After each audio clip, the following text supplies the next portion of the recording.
నమస్తే, welcome to Sakshi education. This is Ram.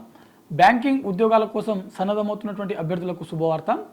Bank of Baroda నుంచి మొత్తం 2700 ఉద్యోగ ఖాళీలకు సంబంధించిన నోటిఫికేషన్ విడుదలైంది. అంటే ఈ నోటిఫికేషన్ ద్వారా మొత్తం 2700 ఖాళీలను అయితే భర్తీ చేయనున్నారనమాట. సో ఈ నోటిఫికేషన్ సంబంధించినటువంటి ఎడ్యుకేషన్ క్వాలిఫికేషన్ ఏ విధంగా ఉండాలి, మరీ ముఖ్యంగా ఏజ్ లిమిట్, దాంతోపాటుగా అప్లికేషన్ ప్రాసెస్ ఎప్పటి నుంచి జరగనుంది అనే విషయాల గురించి ఈ వీడియోలో పూర్తిగా తెలుసుకుందాము. ఈ వీడియోని చూస్తున్నటువంటి ప్రతి ఒక్కరు కూడా ఈ వీడియోని తప్పకుండా లైక్ చేయండి. అలాగే మీరు ఇంకా సాక్షి ఎడ్యుకేషన్ యూట్యూబ్ ఛానల్ని సబ్స్క్రైబ్ చేసుకోకపోతే ఇప్పుడే సబ్స్క్రైబ్ చేసుకోండి. అయితే మనకు బ్యాంక్ ఆఫ్ బరోడా నుంచి విడుదలైనటువంటి ఈ నోటిఫికేషన్ ద్వారా మొత్తం 2700 ఖాళీలు అయితే భర్తీ చేయనున్నారు. దీనికి సంబంధించినటువంటి ఎడ్యుకేషన్ క్వాలిఫికేషన్ చూసినట్లయితే ఏదైనా డిగ్రీ పాస్ అయినటువంటి అభ్యర్థులు ఎవరైతే ఉన్నారో వారందరూ కూడా ఈ పోస్టులకు దరఖాస్తు చేసుకోవచ్చు. అయితే ఇక్కడ అభ్యర్థులు గమనించవలసినటువంటి విషయం ఏంటంటే ఈ పోస్టులు కంప్లీట్గా అప్రెంటిస్ సంబంధించినటువంటి పోస్టులు. ఓకేనా, బ్యాంక్ ఆఫ్ బరోడాలో విడుదలైనటువంటి ఈ నోటిఫికేషన్ ఏదైతే ఉందో దీని ద్వారా మొత్తం 2700 అప్రెంటిస్ పోస్టులను అయితే భర్తీ చేయనున్నారు. ఓకేనా, అయితే వీటికి సంబంధించినటువంటి శాలరీస్ ఏ విధంగా ఉంటాయని చూసినట్లయితే మనకు పర్ మంత్ 15,000 రూపాయలు కనీస వేతనంగా మనకు చెల్లించడం జరుగుతుంది. అయితే ఈ పోస్టులకు సంబంధించినటువంటి ఏజ్ లిమిట్ చూసినట్లయితే అభ్యర్థులకు కనీసం 20 సంవత్సరాలు, మ్యాక్సిమం 28 సంవత్సరాల వరకు వయసు ఉన్నటువంటి అభ్యర్థులు ఈ పోస్టులను దరఖాస్తు చేసుకోవచ్చు. ఓకేనా, అభ్యర్థులకు మినిమం 20 ఇయర్స్ నుంచి మ్యాక్సిమం 28 ఇయర్స్ వరకు ఏజ్ ఉన్నటువంటి అభ్యర్థులు ఎవరైతే ఉన్నారో వారందరూ కూడా ఈ పోస్టులకు దరఖాస్తు చేసుకోవచ్చు. ఎస్టీ, ఎస్సీ మరియు ఓబీసీకి చెందినటువంటి అభ్యర్థులు ఎవరైతే ఉన్నారో వారికి ప్రభుత్వ నిబంధనల ప్రకారం వయోసడలింపు అనేది మనకు వర్తిస్తుందన్నమాట. అయితే వీటికి సంబంధించినటువంటి దరఖాస్తు ప్రక్రియ మనకు bankofbaroda.bank.in అనే అఫీషియల్ వెబ్సైట్ ఏదైతే ఉందో దాని ద్వారా మీరు లాగిన్ అయ్యి వీటికి సంబంధించిన దరఖాస్తు ప్రక్రియ అనేది చేసుకోవచ్చు. మనకు దరఖాస్తు ప్రక్రియ వచ్చేసరికి నవంబర్ 11న అంటే నవంబర్ 11న మనకు వీటికి సంబంధించిన దరఖాస్తు ప్రక్రియ అనేది మొదలవడం జరిగింది.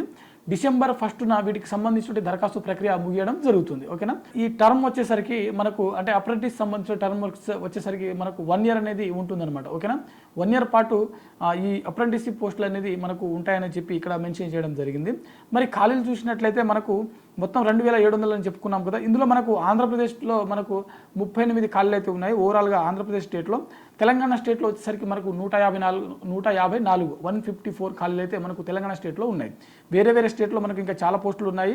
హైయెస్ట్గా మనకు కర్ణాటక పోస్టులు అంటే కర్ణాటక స్టేట్లో మనకు 440 ఉన్నాయి. ఆ తర్వాత మనకు గుజరాత్లో 400, అదేవిధంగా మనకు ఉత్తరప్రదేశ్లో దాదాపుగా 307, అదేవిధంగా మనకు మహారాష్ట్రలో 297. సో ఈ పోస్టులు అయితే ఉన్నాయి. మనం లోకల్ స్టేట్లో అప్లై చేసుకుంటాం కాబట్టి తెలంగాణలో 154, ఆంధ్రప్రదేశ్లో మనకు 38 ఖాళీలు అయితే ఇక్కడ మెన్షన్ చేయడం జరిగింది. ఈ నోటిఫికేషన్ ద్వారా మనకు భర్తీ చేయనున్నటువంటి ఈ అప్రెంటిస్షిప్ పోస్టులు ఏదైతే ఉందో దీనికి సెలక్షన్ ప్రాసెస్ ఏ విధంగా ఉంటుంది అని చూసినట్లయితే ఒక టెస్ట్ అనేది కండక్ట్ చేయడం జరుగుతుంది. ఆ తర్వాత డాక్యుమెంట్ వెరిఫికేషన్ అనేది ఇవ్వడం జరుగుతుంది. ఈ డాక్యుమెంట్ వెరిఫికేషన్లో మీ యొక్క సర్టిఫికేట్స్ అన్నీ కూడా లోకల్ స్టేట్లో అంటే లోకల్ లాంగ్వేజ్లో మీరు చదివినట్లుగా ఉండాల్సి ఉంటుంది. అంటే కనీసం ఒక ఫర్ ఎగ్జాంపుల్ తెలంగాణ, ఏపీ అయితే అభ్యర్థులు ఎవరైతే ఉన్నారో తెలుగు భాషలో ఖచ్చితంగా మీకు ప్రావీణ్యం ఉండాల్సి ఉంటుందన్నమాట. ఓకేనా, సో ఏదైనా 10th క్లాస్ వరకు కావచ్చు, లేకపోతే ఇంటర్మీడియట్లో కావచ్చు, లేకపోతే డిగ్రీలో కావచ్చు, అట్లీస్ట్ 10th వరకు అయినా సరే మీరు తెలుగులో ఖచ్చితంగా చదివి ఉన్నట్లయితే ఖచ్చితంగా మీకు ఈ పోస్టులకు దరఖాస్తు చేసుకోవడానికి ఎలిజిబుల్. అభ్యర్థులు మళ్ళీ చెప్తున్నాను, కంప్లీట్ ఇంగ్లీష్ మీడియం కాదు, తెలుగు మీడియం కాదు, తెలుగు సబ్జెక్ట్ అనేది ఉంటే సరిపోతుంది. అంటే మీరు 10th వరకు తెలుగు సబ్జెక్ట్ ఒకటి చదివి ఉంటే సరిపోతుంది అనమాట. ఓకేనా, సో తెలుగులో ప్రావీణ్యం ఉన్నటువంటి అభ్యర్థులు ఎవరైతే ఉన్నారో వారికి మనకు ఇక్కడ ప్రాధాన్యత ఇవ్వడం జరుగుతుంది.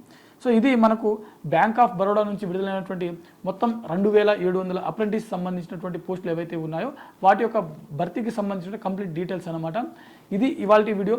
మరిన్ని జాబ్ అప్డేట్స్ కోసం చూస్తూనే ఉండండి Sakshi education. Thanks for watching. Thank you all.